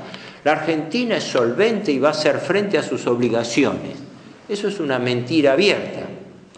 Entonces viene el candidato Alberto Fernández y sus dos principales asesores económicos, Martín Culfas, que es el que se prevé va a ser, y Álvarez Agís, que fue viceministro de Educación, y dicen exactamente lo mismo.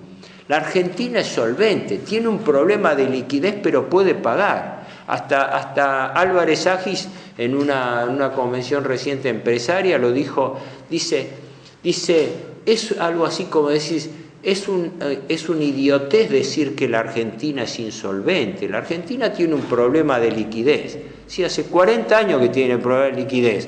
Que me venga el señor Álvarez Agís o que me venga el ministro Lacunza a explicar a ver cómo es que ellos son solventes. Porque solvente quiere decir yo le doy un cronograma de pago. Dígame, señor, ¿cómo va a devolver la plata al Fondo Monetario Internacional? Ah, no, vamos a bicicletearlo pidiendo un acuerdo de facilidades extendida y lo pateamos a 5 o 10 años. Pero no, respondo lo tuyo. Primer punto, lo que sería alternativa a Giuliano, blanqueo de la insolvencia. Cuando un país no puede pagar, tiene que replantear los términos de negociación para ver cuál es la fórmula, que no va a salir con un castañetear de dedo, cuál es la fórmula que por aproximaciones sucesivas el país pueda pagar con crecimiento la deuda que de esa manera es imposible tomar. Primer punto, blanqueo del default. Segundo punto, auditoría de las acreencias. Porque yo tengo deuda que fue contraída impunemente sin la más miserable capacidad de repago y allí hay responsabilidades de por medio. Es decir, yo no puedo endeudar impunemente a un país en forma irregular. Digamos, para poner un ejemplo típico que fue producto de este gobierno. Este gobierno tomó deuda a 100 años de plazo. Tomar deuda a 100 años de plazo es un arbitrio cuasi filosófico, porque dentro de 100 años no vamos a estar ninguno de nosotros, ni ninguno de los que firmó esa deuda. ¿Y cuál es la capacidad de repago para decir hoy que dentro de 100 años vamos a poder pagar la deuda en el 2117? Eso es un juego de palabras nada más. En consecuencia, primer punto, blanqueo del default, blanqueo de la insolvencia, que es la palabra que no se quiere decir. La Argentina es insolvente, por eso yo lo vengo discutiendo. La Argentina tiene un problema de liquidez y de insolvencia, las dos. Segundo, declarada, blanqueada la insolvencia, encarar la auditoría de la deuda. La auditoría de la deuda, desde que fue contraída, desde la sentencia Olmos hasta la negociación del megacanje, hasta el megacanje Kirchner-Labaña del 2005-2010, está plagado de irregularidades y eso no se investiga. La justicia tiene paradas las actuaciones correspondientes. Segundo punto, auditoría de la deuda. Tercero, determinación de responsabilidades, porque no puede ser que en la Argentina haya delito y no hay delincuentes. Es decir, ¿quiénes son los funcionarios que firmaron esta deuda? ¿No? Hay que traer de las pestañas a cada uno de los firmantes a ver quién y por qué firmó tal deuda, ¿no? Porque yo no puedo decir, por eso se blande el famoso argumento. Son actos políticos y los actos políticos no son judiciables. Ese es el argumento de defensa, que son actos administrativos, pero un acto administrativo irresponsable es un delito. Entonces, las tres variantes sería esa. El día que haya un gobierno que quisiera replantear las cosas, tiene sus tres herramientas, cada una de las cuales requeriría una charla explicativa: insolvencia, ilegitimidad y responsabilidades. Con respecto a la deuda. Con respecto a la deuda. Medidas monetarias. Bueno, la política monetaria, había otro campo. La política monetaria tiene tres grandes campos: monetario, cambiario y bancario. Si me pedirías una hipersíntesis, yo te diría que en materia monetaria la alternativa, a mi juicio, iría por la emisión de moneda paralela. No cuasimoneda, sino emisión de un canal de emisión de dinero no convertible que serviría para suplir el circulante. Es todo un aparato, pero existe. No nos olvidemos que eso fue lo que intentó Rodríguez Sá y lo bajaron a la semana, cuando habló de emitir una moneda paralela que era el argentino. Yo creo que en realidad Rodríguez Sá, que fue el único que tuvo el mérito de por lo menos salir al escenario, blanquear que el país estaba en default, ¿no? Rodríguez Sá no cayó tanto por declarar el default, porque alguno lo tenía que decir, sino por hablar de la moneda paralela, del argentino. Porque ahí, cuando lo derrocaron a él, sube el gobierno Duhalde y el rey Melenicó lo primero que dice es: acá no se emite moneda paralela, le vamos a pedir un préstamo por 25.000 millones de dólares al Fondo Monetario para no emitir moneda paralela. En materia monetaria, para mí la cosa andaría por la idea de planificar una moneda paralela, que no es soplar y hacer botellas, y conlleva su riesgo. En segundo lugar, en materia cambiaria, la medida básica para mí debiera ser prohibir en todo el territorio nacional las operaciones en moneda extranjera. En Argentina hay que quemar las naves. La única forma de defender el valor de la moneda es que el que viola la regla de valor del dinero, que es un saqueo al dinero de la gente, comete delito, punto. En consecuencia, hay que quemar las naves y habría que argentinizar la moneda, es decir, especificar. Eso no implica que a la gente vaya a ser robada en su dinero. Se le dará un plazo de conversión monetaria, se le darán garantías, y ahí tienen que entrar a regir controles de cambio y controles de precio. Me da risa, todo el mundo se escandaliza de la palabra controles. El Estado está para controlar, ¿no? Porque digo siempre, con el mismo criterio disolvamos la AFIP, no controlemos ingresos. Si suponemos que los contribuyentes son honestos, disolvamos la AFIP, ¿no? Y entonces lo mismo, si suponemos que los comerciantes son honestos y no aumentan los precios, resulta que el gobierno dejó, vos fíjate, el gran Ritornello, se dijo hasta el cansancio que la culpa de la inflación era la emisión monetaria que había hecho los gobiernos. Cortaron fuertemente la inflación para que en lugar de emitir dinero emitan deuda. Y en lugar de bajar la inflación la subieron al doble. Con lo cual demostraron empíricamente que la emisión de moneda no es la principal causa de inflación. Tienen un ejemplo histórico en la Argentina. La Argentina sentó un precedente en el mundo. O sea, tienen la prueba de un gobierno que cortó la emisión de moneda y se le disparó la inflación al doble. ¿Eso cómo lo explican los neoliberales? Como interrogante. Y entonces, insolvencia, Bueno, hablando de conversión dólares y estatización de los depósitos bancarios. Es decir, que no exista sistema de encaje fraccionario, que los bancos no puedan crear dinero. Los bancos pueden administrar dinero, pero no pueden crear con el multiplicador bancario. Pero ojo, te hice una hipersíntesis que está mal, no quiero decir cosas tan sintéticas porque pueden no llegar a entenderse. Pero está respondido. Sí, perdón. Dos preguntas. Primera, hay algunos economistas de la escuela liberal supuestamente nacionales, como Monteverde, que dicen que el problema se soluciona con la reducción del déficit fiscal y del gasto político. ¿Cuál es la verdadera relación, proporción, por ejemplo, entre estos dos rubros, el déficit fiscal y el gasto político, sí, con respecto a la deuda externa? Sí, está claro. Es la primera. Está bien la pregunta, sí. Primero, ojo con el tema del rubro gasto político, porque hay que definir qué es gasto político. Normalmente, por gasto político se entiende el gasto por los cargos selectivos y fundamentalmente el Congreso.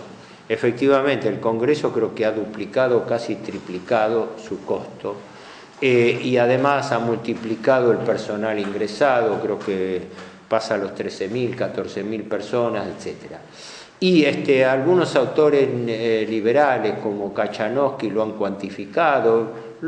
Es válido, el gasto político en la Argentina es un escándalo, ¿no? Y los cargos selectivos también, pero dista mucho de ser la causa del déficit fiscal.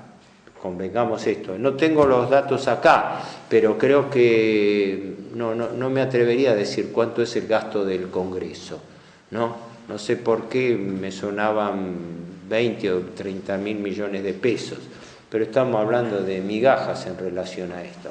Lo que le puedo decir es esto: los neoliberales cacarean tanto, se desgarran las vestiduras por el gasto de personal.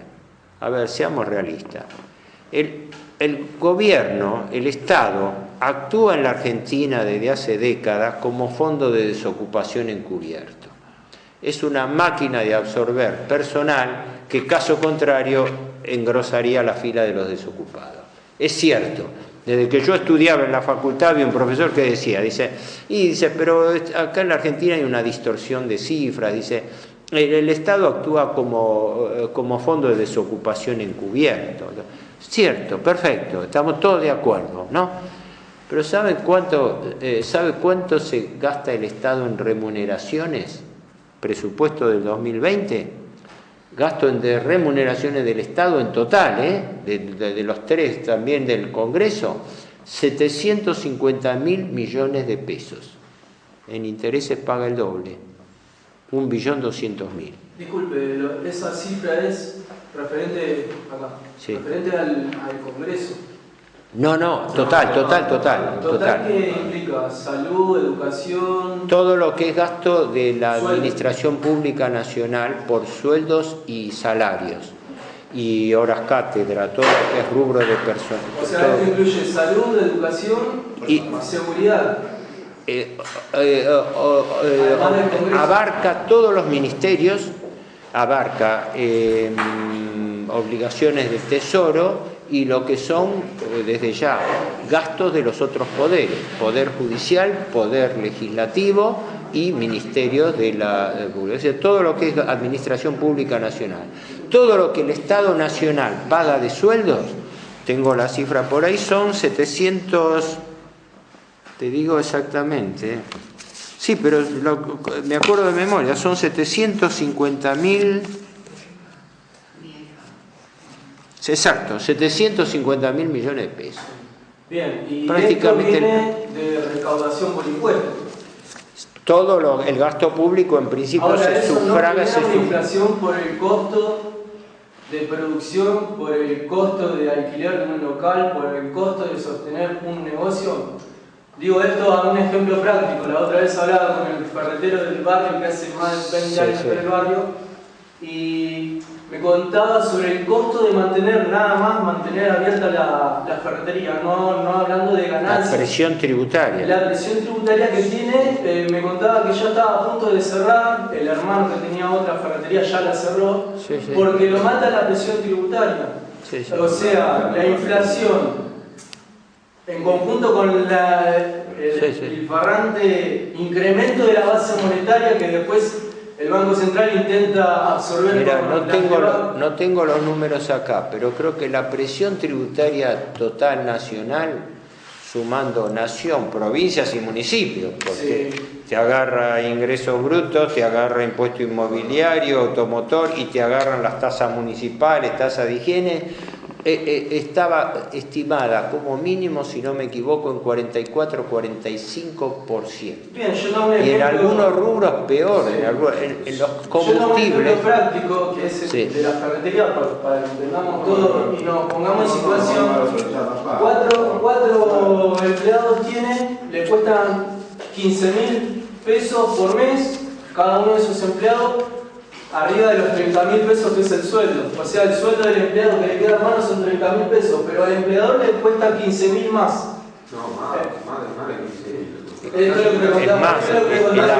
el aporte Esto es lo que me patronal, contaba Lucas. la Más contribución patronal. el local, más la luz que paga mucho más porque Sí, es sí, un No tiene nada que ver con lo negocio. que ha expuesto él. Sí. No, pasa que todo suma la inflación. No, pregunte sobre lo que él ha expuesto. Estamos hablando de la inflación. no, Yo creo que esto contribuye a la a ver, si inflación. tu inquietud va con respecto a la presión ¿Por qué voy a esto? tributaria, Porque hablamos del costo político sí, y del costo del Estado, Sí. que el que lo paga es el sector privado. Lo Sí. paga el pequeño negocio, lo A paga ver, la pequeña espera, pyme. te lo sintetizo así.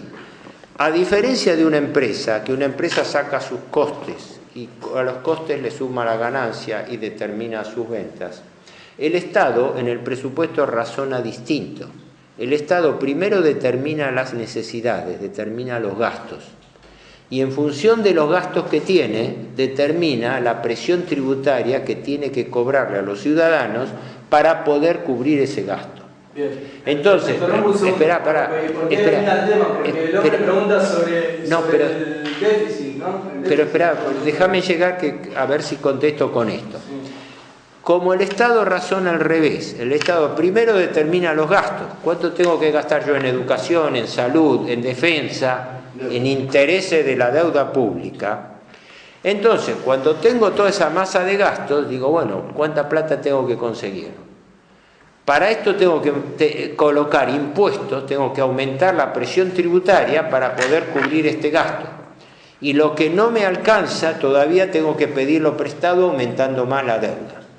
Entonces, cuando hay alta presión tributaria, es cierto, y hay alta presión tributaria, como bien dicen Monteverde y todos los liberales, se lamentan de que la alta presión tributaria viene porque hay alto gasto público.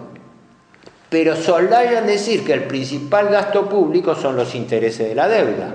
Entonces, ahí estamos, por carácter transitivo, que se está pagando mayores impuestos, mayor presión tributaria, porque hay más gasto público, porque hay más intereses de la deuda. A ver, Sí. año a año, incluso usted bien lo mencionó, que el Estado absorbedor es como un fondo de desempleo, ¿no? Citó el ejemplo, el Estado. Que en Al parte... no haber empleo público lo absorbe el Estado, contratando gente que en realidad no necesita. Hay millones de ejemplos de esto. en una alta proporción que no puede ser cuantificada. Sí, sí. Un alto porcentaje contrata gente que no necesita. Sí, sí. Por ejemplo, teniendo una policía provincial, inventa una policía local para poder dar trabajo a la gente. Sí, mira, de eso tenemos Entonces, para entretener un día seguido. Que el Estado malgasta dinero en gran medida está fuera de discusión. Bien. Que el Estado tiene personal excedente está fuera de discusión. Eso, Pero hay que recordarlo. en las magnitudes relativas, por eso la pregunta que contestaba el señor es esto. Sí, en efecto, gastamos 750.000 millones de pesos en remuneraciones. Pero gastamos el doble en intereses. A eso estoy diciendo yo. El día que reformemos el gasto público... Igual, porque una cosa no quita la otra. No, porque no vos quita. tenés que recortar, no podés seguir metiendo. Sí, sí, es más, hoy al punto que llegamos, veníamos hablando acá con mi amigo cuando veníamos para acá. Sí, sí. Acá en Argentina reventó la burbuja inmobiliaria cuando aparecen los créditos Procrear. No sé en qué. Pero qué año para, aparecen podemos los estar créditos todo el Procrear. día hablando de eso, para no dispersarnos del tema central. Yo contesto a lo tuyo diciendo que sí, efectivamente, esos gastos superfluos sobre los cuales haya que racionalizar el gasto en algún momento, existen y es deuda pendiente del Estado, de todos los gobiernos, que todos los gobiernos han hecho lo mismo. Pero que el tema que estoy tratando yo, que es el tema del endeudamiento, viene fundamentalmente derivado del círculo vicioso del endeudamiento público, que es el primer gasto del Estado. Entonces, hoy en día tenemos, vuelvo a repetir la secuencia, tenemos alta presión tributaria porque tenemos alto déficit fiscal.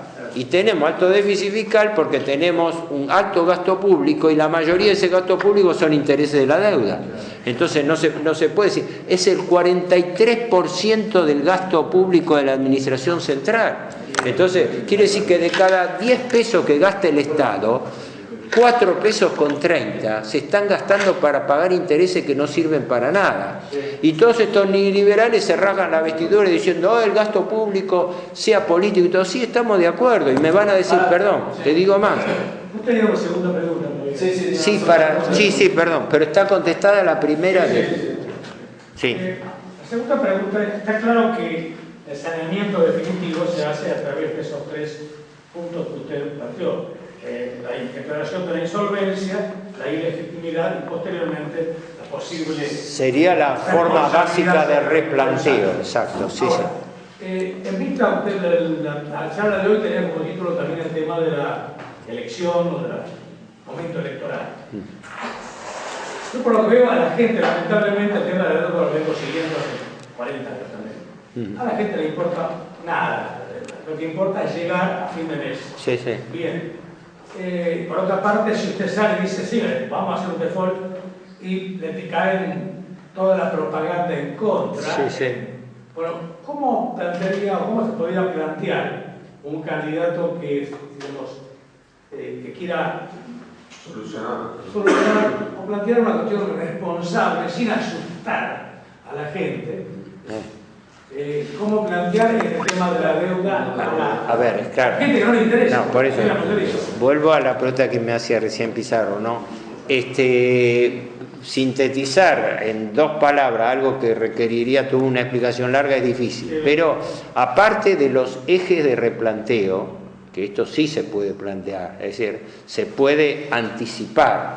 Se puede anticipar que estamos frente a una deuda impagable. Eso se puede decir. Yo creo que sería preferible decir esto y no decir, no hay problema, la deuda no es problema, la vamos a reestructurar, no hay problema, la vamos a reperfilar. Me parece que es más peligroso. Es decir, si el problema es la deuda, lo peor que podemos hacer es convalidarla restándole importancia.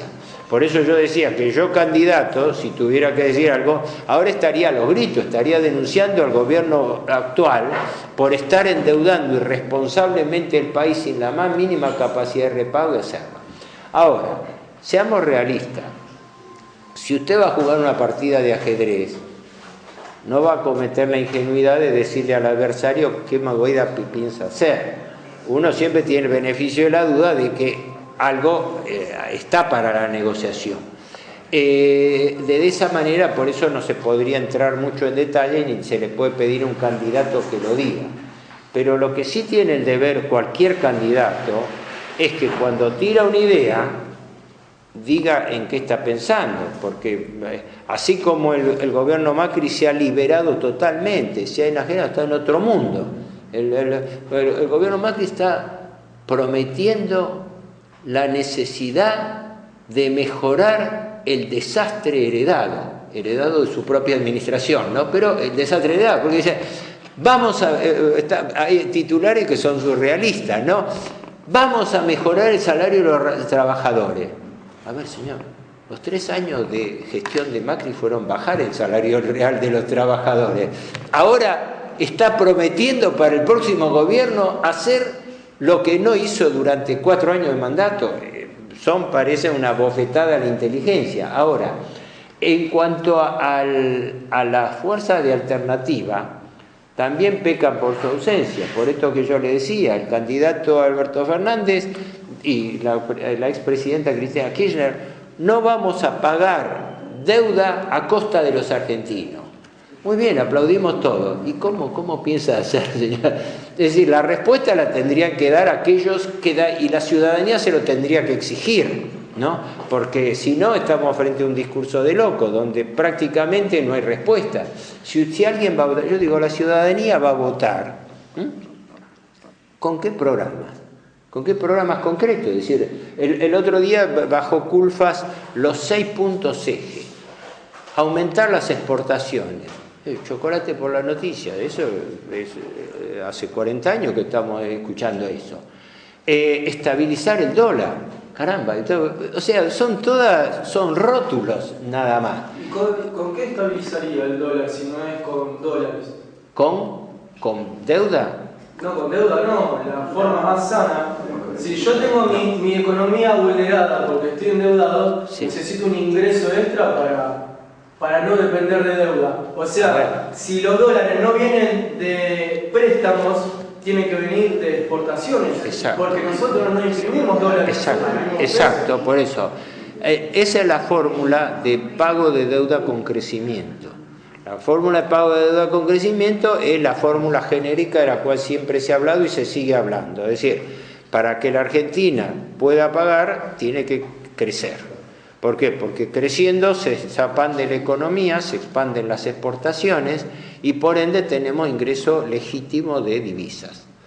La cosa no queda ahí porque las divisas son privadas y el déficit es público. Entonces ahí viene la segunda parte del discurso. El Estado tiene que tener superávit para poder comprar esas divisas y con esas divisas pagar servicio de la deuda. Y entonces, con las magnitudes de endeudamiento que tiene el Estado, conseguir la economía para comprar esas divisas es poco menos que tarea imposible. Por eso digamos, el primer requisito que se plantea es esto de reestructurar deuda. Hay que cambiar los términos de negociación porque yo lo que digo para no confundir a la gente es esto. ¿Qué estamos comparando? Estamos comparando una situación de default, de cesación de pagos de Argentina, aguantada pagando intereses astronómicos, frente a la alternativa de replantear la negociación de la deuda. Estas son las dos cosas que están en la balanza. O seguimos así, con una sangría permanente e imparable, que es un problema financiero insoluble, pagando intereses por una deuda perpetua, o encaramos un replanteo. Ese replanteo debiera seguir los ejes de decir, señores, hay que determinar la verdadera solvencia del país y negociar reestructuración en base a la capacidad de pago del país. Segundo, hay que determinar la legitimidad de gran parte de la deuda que está fuertemente demostrada su ilegitimidad, empezando por esta política de tomar irresponsablemente deuda que no se puede pagar. Lo del Banco Central es un saqueo. Vos no podés llevar un Banco Central a endeudarlo por 74.000 millones de dólares, lo llevaste a la quiebra. Nadie dice media palabra. ¿Cómo sale el Banco Central de este endeudamiento? Están diciendo, bueno, apelamos a un plan ROFEX. ¿A qué viveza? Aunque se hiciera el plan ROFEX, es pasarle la deuda del Banco Central al Tesoro, con lo cual... Y tercero, ¿cómo haces para producir un superávit fiscal inmediato cuando la peor sangría que vos tenés es el costo de los intereses de la deuda y todo el gasto público social que ha ido increyendo por culpa de la pobreza provocada por las políticas económicas? Porque todo el gasto público social, que se dice es el 77% del gasto público salvo intereses. Sacando los intereses, lo que es el gasto primario, se dice que el gasto público social por todo concepto, jubilaciones, planes sociales, asistencia médica, hasta educación, todo lo que es el 77% del gasto que no sean intereses, ¿no? Pero todos esos gastos han ido aumentando con el desfinanciamiento y la pobreza generada por la política. Hoy en día tenemos planes sociales financiados con endeudamiento externo del Banco Mundial. ¿Por qué? Porque en lugar de dar trabajo a la gente, se está condenando a gente que cada vez hay más pobreza. Cuando hay más pobreza, aumenta más el gasto público por asistencia social. Y es un círculo vicioso. Bien. Sí. Con respecto a estos 3 puntos, contextualizando al momento en 2015, que es cuando recibe esta gestión, si hubiera sido la gestión que fuera, cuando recibe, usted mencionaba que el gobierno Kirchner recibe el país con 151.000 millones de dólares de deuda y lo entrega con 254.000 millones de dólares de deuda. A esto hay que sumar que más del 80% de la energía del país lo está importando al momento que recibe el país esta gestión. Gas, petróleo e electricidad. Incluso, por ejemplo, pero mucha de esta energía concretame la pregunta, se paga con bonos que se vencieron en esta gestión, como el gas y el petróleo de Venezuela, que se pagó con bonos que lo tuvo que pagar esta gestión. Entonces, sumado a esto, el Banco Central estaba sin reservas también, creo que tenía 20.000 millones de dólares de reserva el Banco Central, cuando recibe esta gestión. Pero para vos lo que me querés decir es cuál es la herencia que recibió este gobierno. Al declarar un default, ¿no? Si recibiendo el país en esta circunstancia, el primer punto sería declarar, blanquear el default, de ahí para adelante, ¿cómo se sigue? Porque declarando el default ya nadie más te presta plata, y si no es por las eso sería una bendición, que no nos presten plata sería una bendición. Sería una bendición, y entonces ¿de dónde sacaría los dólares para sostener la energía que importás? Claro, bueno, eso amplía demasiado. Mira, perdón, yo estoy dispuesto a responder, pero eso ya abre el panorama del temario mucho más allá de lo que es específicamente el tema de la deuda. Yo lo único que te puedo... Porque estamos hablando de cortar la deuda. Y si vos recibís un país en esas condiciones, y estamos diciendo, bueno, vamos a cortar la deuda, planteamos el default, ya dejamos en claro que nadie más te va a prestar plata. O sea, más deuda no vas a tener. Eso bien, más deuda no vas a tener. Pero y la energía que importás, más todo lo demás que importás. Por eso habría que, primero, el déficit energético argentino es muy relativo. Y en este momento lo que se está hablando es que la Argentina va a pasar a ser exportadora de petróleo. Y el gobierno se está jactando que está... Pero espera. Yo te pediré una cosa. Pero perdón. Yo pediría lo siguiente, yo vine a hablar de deuda, no nos ampliemos el universo mucho porque si no nos dispersamos. A partir del default, ¿cómo financiás el consumo? No, pero no hay que tenerle miedo a ver. No hay que... Espera. No hay que... Te quiero hacer una pregunta simple. Está bien, déjame, trato de explicar. Primero y principal, sí, no nos dispersemos porque terminamos hablando del sistema de ferroviario, de todos temas así. Pero si la inquietud es en cuanto a la balanza de pagos, yo te aclaro que la Argentina tiene uno de los privilegios más grandes del mundo. La Argentina es y puede ser un país autárquico. Y consecuentemente, las necesidades de divisa de su comercio exterior son muy relativas, son mucho más relativas de lo que parece. Las primeras necesidades de divisas que vienen en la Argentina no son por razones económicas comerciales, son por razones financieras. Estamos así, no, a diferencia de lo que dice todo el establishment, no estamos en esta crisis por culpa de haber cerrado la economía. Al revés, estamos en esta crisis por culpa de haberla abierto. Estas son las consecuencias de la inserción argentina en el mundo. Déjame. Si no tomás por deuda, eso es lo que no entiendo en su planteo. Si no tomamos por deuda,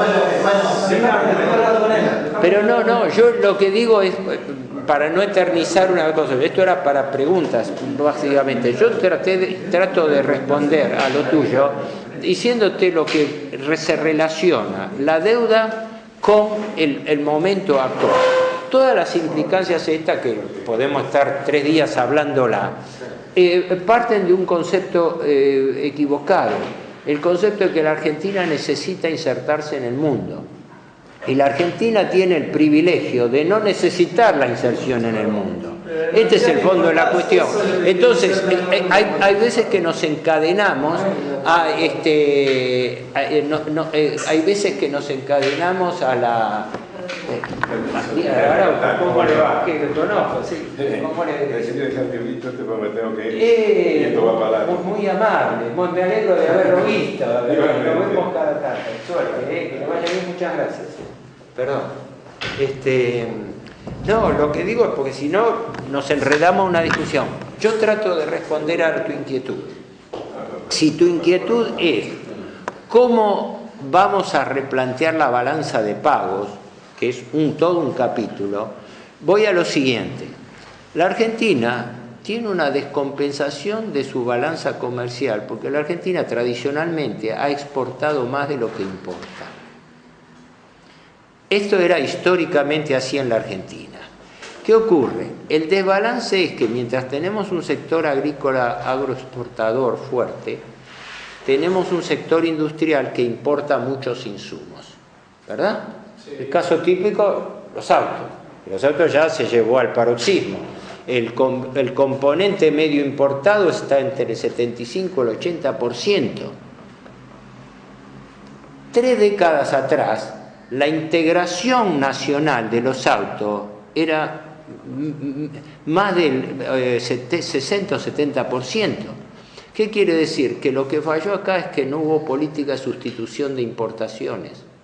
Y lo que la Argentina necesita es empezar a desarrollar la industria local para sustituir importaciones.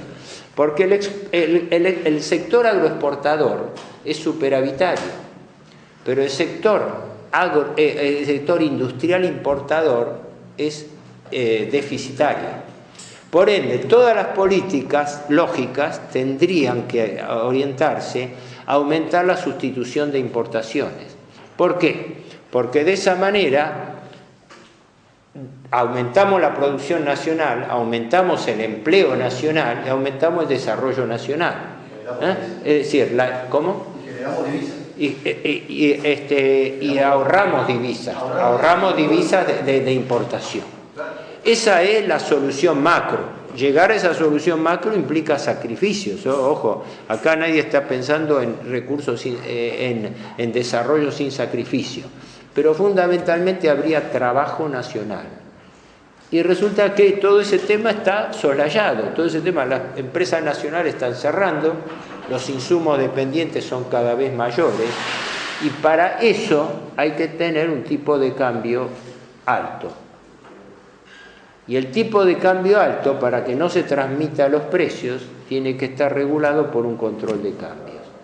Entonces tiene que haber control de precios para que se acabe la especulación del mercado, tiene que haber control de cambios para que las divisas no puedan entrar y salir del país, y tiene que haber un control bancario para que los bancos dejen de imprimir y emitir dinero. Porque si vos tenés que el dinero no lo emite el Estado, sino lo emiten también los bancos dando crédito, tenés entonces una canilla abierta donde el Estado no puede regular el crédito público. Estas serían las tres, digamos, por así decirlo, las tres orientaciones. Podemos estar, claro, 3 días y seguido hablando, explicándolo. Yo traté de lo que dije al principio, dar un panorama de situación frente a una inminencia de elecciones, ¿no?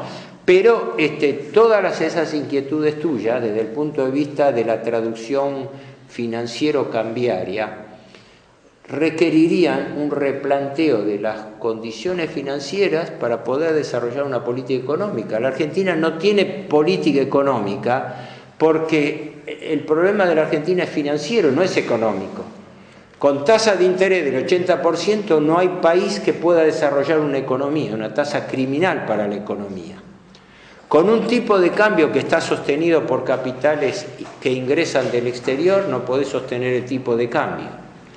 Por un sistema bancario que en lugar de prestarle a la gente, le está prestando todo el dinero al Estado, porque el Estado le paga 80%, y si te va a dar un crédito a vos, te lo va a tasar entre el 100 y 100 y pico por ciento. Las tarjetas de crédito están con 140%. Tenés que la finanza te está matando la economía. Y yo por eso lo que digo es esto, que la Argentina, el primer problema de la Argentina es financiero, no es económico. Y hasta que no se ataque el problema financiero no se puede hablar de economía, de comercio, de nada. No sé si quedaba alguna pregunta.